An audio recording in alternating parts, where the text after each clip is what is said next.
السلام عليكم ورحمة الله وبركاته. أهلا بيكم في دردشة مع رشا.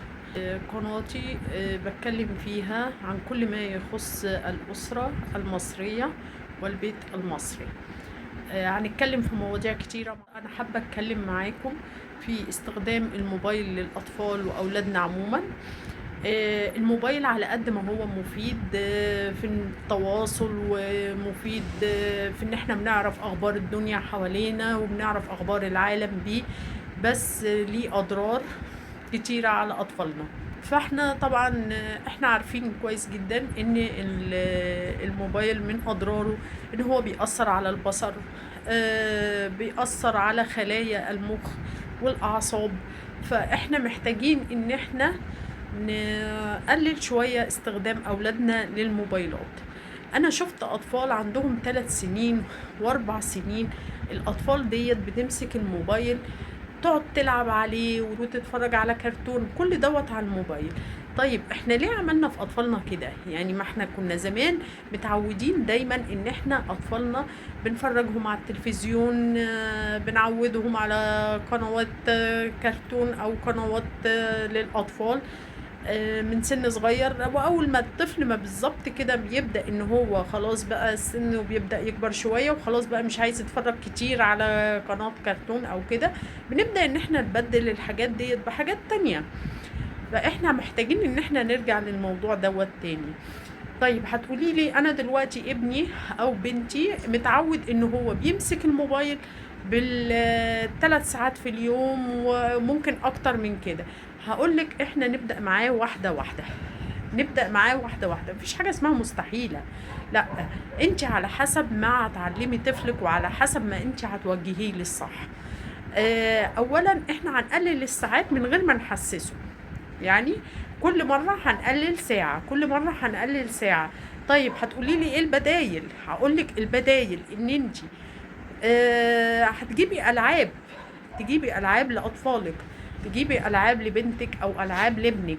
وكل طفل بيختلف من احتياجه من اللعب. يعني لو ولد، الأولاد طبيعتهم بيحبوا الألعاب اللي هي المسدسات، أدوات الميكانيكا، أدوات النجار، أو في لعب مخصوص وعربيات وقطورة والحاجات دي. البنات بطبيعتها بتحب الدباديب والعرايس.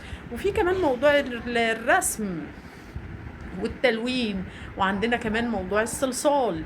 ودلوقتي في الصلصال الفوم، احنا ممكن نقعد مع اولادنا نقعد نشكل اشكال بالصلصال وكده. انا بعود طفلي ان انت ممكن تقدر تستغنى عن استخدامك للموبايل.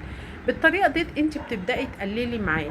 طيب ابنك لو كبير انت هتقعدي معاه وهتفهميه خطوره ده يا حبيبي، انت هيأثر على اعصابك، هيأثر على نظرك. وانا بحبك وخايفه عليك وعايزاك تقلل من دوت واحده واحده. ونعمل مع بعض بدايل. وديه النادي يلعب اي رياضه. شوفي ابنك بيحب رياضه ايه وخليه يروح النادي يتمرن يلعب الرياضه اللي هو بيحبها. طبعا احنا داخلين على موسم الدراسه دلوقتي ومش هيبقى عندنا وقت كتير قوي فاضي غير في ايام الاجازه. برضك مش معنى ان هو ياخد الاجازه يبقى في اليوم دوت ان هو يستخدم فيه الموبايل استخدام كتير. لا، احنا هنقلل استخدامنا في الموبايل واحده واحده لحد ما نعود اولادنا ان هم يقدروا يستغنوا عن الموبايل ويستخدموه في الحاجه المفيده وبس. وبالطريقه ديت يبقى احنا كده بنحافظ على اولادنا. وانا اعرف امهات جربت الموضوع دوت مع اولادهم، كانوا اولادهم بيحبوا جدا يستخدموا الموبايل ويقعدوا يلعبوا العاب كتيرة عليه. بدأوا ان هم يقللوا ساعات استخدامهم للموبايل وفهموهم خطورة دوت عليهم ايه وعلى اعصابهم وعلى بصرهم. وفعلا الاولاد بدأوا ان هم يستجيبوا لاهلهم، وفعلا بدأوا ان هم يقللوا واحدة واحدة.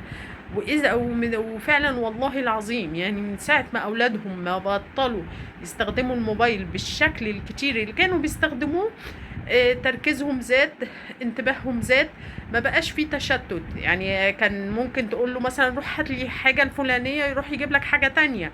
ده كان بسبب كتر القعاد على الموبايل واللعب عليه. فمن بعد ما تقلل الساعات بتاعة الجلوس على الموبايل والقعاد عليه، من ساعتها وتركيزهم اتحسن، وما بقاش عندهم موضوع التشتت اللي كان عندهم. يا رب أكون فدتكم.